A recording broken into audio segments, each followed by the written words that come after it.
पाकिस्तान में जो बैठे आतंकी हैं, उसके बाद अब हम ये उम्मीद कर सकते हैं कि अब काफी भारतीय बॉयकॉट करेंगे टर्की जाना, जहां सबसे ज्यादा भारतीय जाते हैं इस्तांबुल और अंकारा। और उससे हम कहीं ना कहीं टर्की की जो इकोनॉमी है उसको खासिया जो है नुकसान पहुंचेगा, क्योंकि टूरिज्म की कहीं ना कहीं बैकबोन फॉर्म करते हैं भारतीय। तो अब जैसे हमने देखा कि जब मालदीव्स ने ऐसे चाइना चीन के साथ जब नजदीकियां बढ़ाई थी, और उसी तरह अब टर्की जब पाकिस्तान के साथ नजदीकियां बढ़ा रहा है, तो कहीं ना कहीं टर्की को इसका अब खामियाजा भुगतना होगा। जी पिंकी।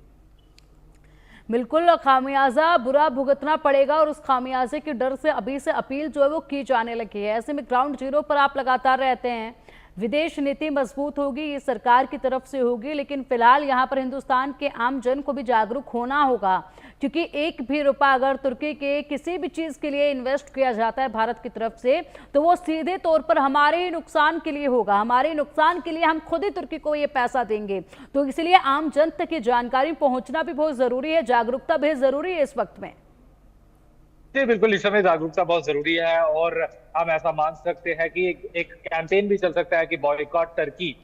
तो बॉयकॉट टर्की इस तरह का अगर लार्ज स्प्रेड कैंपेन चलेगा तो काफी टर्की को नुकसान होगा, क्योंकि टर्की की इकोनॉमी जो है काफी डिपेंडेंट है भारतीय पे। टूरिज्म की अगर खास बात माने तो वहां का टूरिज्म काफी हिट हो सकता है अगर भारतीय ने वहां इस्तांबुल और अंकारा जैसी सिटीज में जाना अगर रोक दिया।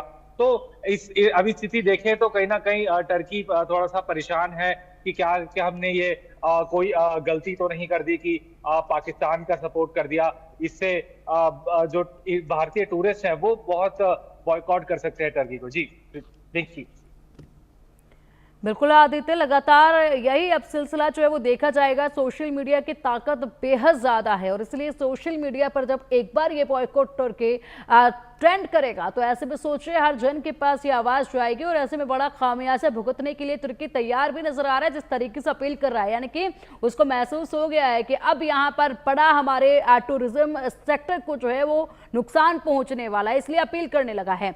अगर बात की जाए तो पाकिस्तान से दोस्ती निभा रहा है तुर्की, तो पाकिस्तान से कितना मुनाफा तुर्की को होता होगा एज कंपेयर टू हिंदुस्तान? जी पाकिस्तान से ज्यादा मुनाफा नहीं होता होगा, क्योंकि वहां का जो पाकिस्तानियों के लिए जो जिनको वीजा मिलता है पाकिस्तानी बहुत कम अगर हम माने तो तुर्की आ जाते हैं। ज्यादा से ज्यादा बस थोड़ा ट्रेड में हो सकता है तुर्की को थोड़ा सा फायदा हो, लेकिन ऐसा ऐसा ऐसा माना जाएगा कि पाकिस्तान से कोई कुछ खास फायदा नहीं होने वाला टर्की को, क्योंकि पाकिस्तान खुद अभी बहुत बड़े कर्जे में है। पाकिस्तान की इकोनॉमिक स्लो डाउन है, पाकिस्तान की इकोनॉमी ऑल टाइम वीक है। अभी अभी हमने देखा जैसे पाकिस्तान को एक बहुत बड़ा लोन मिला है आईएमएफ के थ्रू। तो ऐसे में अब पाकिस्तान की स्थिति बहुत नाजुक है, तो टर्की का देखें तो नेट लॉस है इस समय। पिंकी। बिल्कुल आदित्य, बहुत बहुत शुक्रिया।